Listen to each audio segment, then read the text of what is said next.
You've banned journalists from your political events that you disagree with, haven't you? No, in fact, I'm the only political Really? leader At your in Britain. convention, you didn't ban journalists and revoke their credentials? You know, I take the average press conference, I take 25 questions. No, that wasn't my question. Mr. Farage, we're politicians, so we see what you're doing. I'm asking you a direct question. Well, thank you. I'm very pleased I'm asking you you a direct question, and I hope you can answer it. Why do you ban journalists who oppose your views from coming to your events? Why did you tell your party, why did you tell the local government not to do interviews with your local newspaper?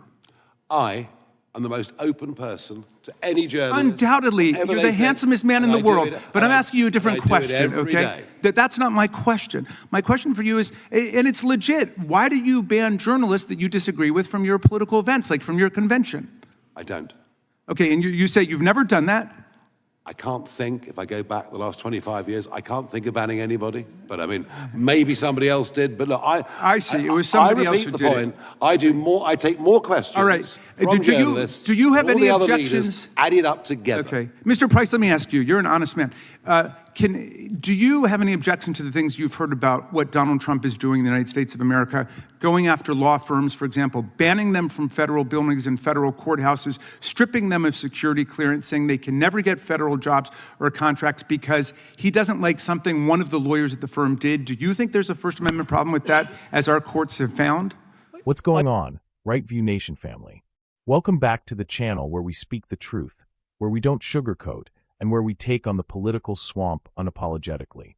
Before we dive in, make sure you smash that subscribe button, share this video with your friends and family, and don't forget to like and comment down below, because every single one of you helps keep Patriot voices alive against the radical left and their nonsense. Now let's get into it. The gentleman from Maryland is recognized. Thank you, Mr. Chairman. You know, when I was a professor of constitutional law, I used to teach my students that freedom of speech is like an apple, and everybody wants to take just one bite out of the apple. Somebody doesn't like left-wing speech, there's a bite. Somebody doesn't like right-wing speech. Somebody doesn't like feminist speech. Somebody doesn't like sexist speech. And everybody just wants to take one bite, but if we let everybody take a bite, at the end of the day, there's no apple left, it's all gone. So if you wanna defend free speech and you want a society that's defined by free speech, you've got to accept even the speech you oppose, the speech that you abhor. Now, Professor Kaye, we want to try to bring some objectivity to the conversation. I looked up the Reporters Without Borders rankings of every country in the world, according to press freedom. Norway was #1. North Korea was number 179. It's like a totalitarian dungeon. The UK was number 20.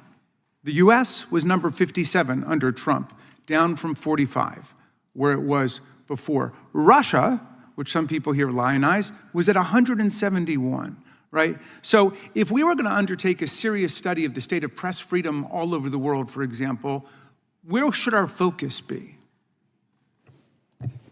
I appreciate that question. I have a very long list that I could highlight.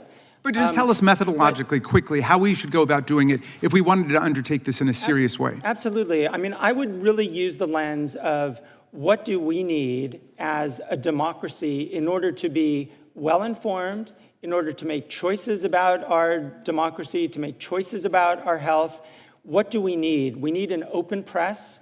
We need open government. We need access. We absolutely don't want to see websites scrubbed, as this administration has done. So I would look at it through that lens, through the lens of what we need in order to have a democracy. Gotcha. Mr. Farage, first of all, to be called charming by you, a man of your evident erudition and dazzling brilliance, is undoubtedly a Lifetime Achievement Award for me, so I will hold it closely. But I wanted to ask you about your commitment to the freedom of speech universally. I think it's a principle that you advocate for everyone, not just for people who are in your party or people you agree with. You said that there should not have been a protest against the Gaza war in the UK. And then when it went ahead, the police refused to shut it down. You called them gutless for not shutting it down.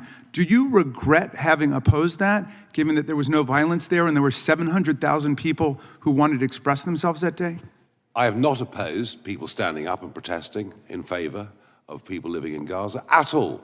There was one particular day And it was the Sunday nearest November the 11th, which was when we had big memorial services in London. And I think a march being allowed to go ahead on that day would have been a mistake. Any other day, fine. Oh, I see. Who gets to decide that?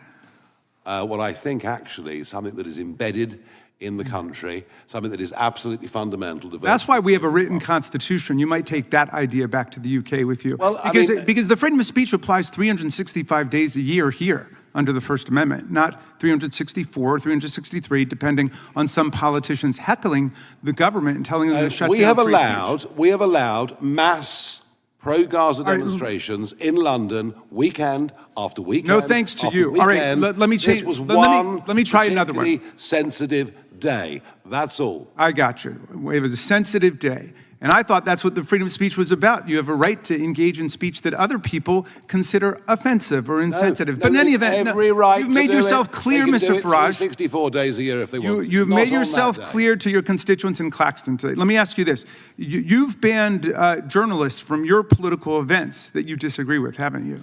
No, in fact, I'm the only political Really? leader At your in Britain. convention, you didn't ban journalists and revoke their credentials? You know, I take the average press conference, I take 25 questions. No, that wasn't my question. Mr. Farage, we're politicians, so we see what you're doing. I'm asking you a direct question. Well, thank you. I'm very pleased I'm you asking do. you a direct question, and I hope you can answer it. Why do you ban journalists who oppose your views from coming to your events? Why did you tell your party, why did you tell the local government not to do interviews with your local newspaper?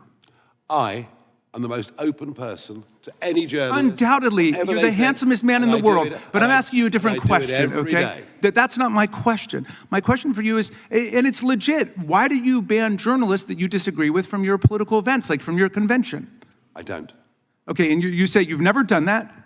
I can't think, if I go back the last 25 years, I can't think of banning anybody. But I mean, maybe somebody else did. But look, I see. It was somebody else who did point. I do more. I take more questions. All right. From journalists. Do you have all any the other objections? Leaders added up together. Okay, Mr. Price. Let me ask you. You're an honest man. Do you have any objection to the things you've heard about what Donald Trump is doing in the United States of America, going after law firms, for example, banning them from federal buildings and federal courthouses, stripping them of security clearance, saying they can never get federal jobs or contracts because he doesn't like something one of the lawyers at the firm did? Do you think there's a First Amendment problem with that, as our courts have found?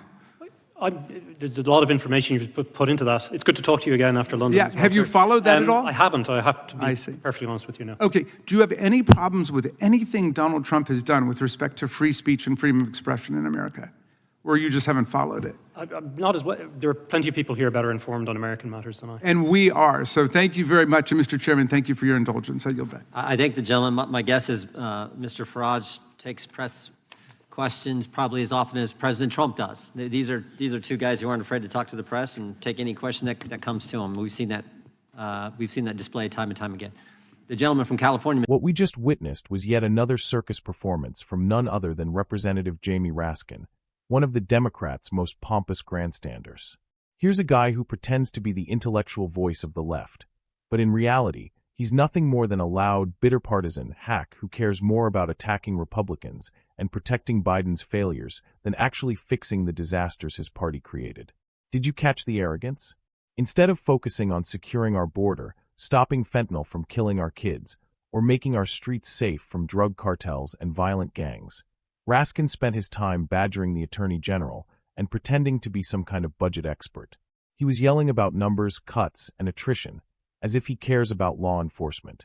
This is the same Democrat Party that demonizes police, defunds them, and cheers on criminals while leaving law-abiding Americans defenseless. Spare us the fake concern, Jamie. Let's be clear here. Democrats don't care about guns unless they're trying to take them away from you, the law-abiding citizen. They don't care about fentanyl unless it's a talking point they can twist to attack Republicans.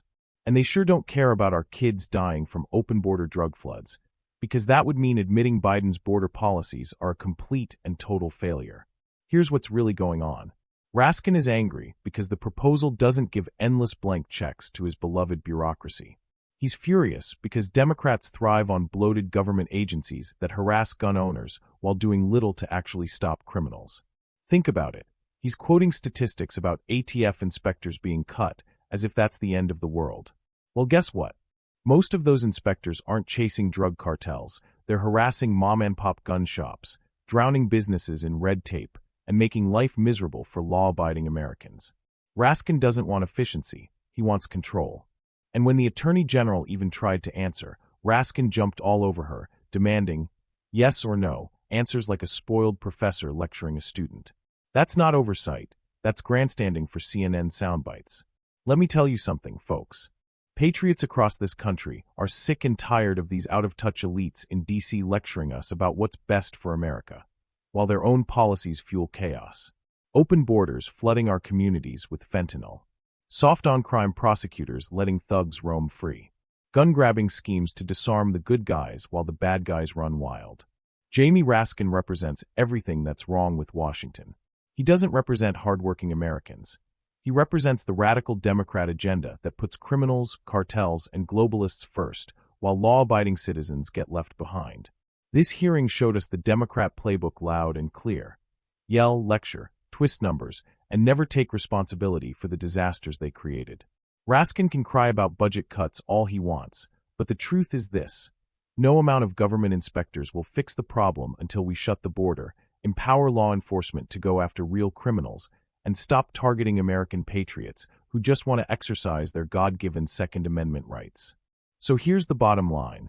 Jamie Raskin can filibuster, he can scream, he can wave around papers, but at the end of the day, the American people see through the act. We want safety, security, and freedom, not lectures from another Democrat swamp creature. Patriots, let me know what you think down in the comments. Is Jamie Raskin actually trying to fix anything, or is he just playing politics as usual? Personally, I think he's exposed himself yet again as a fraud.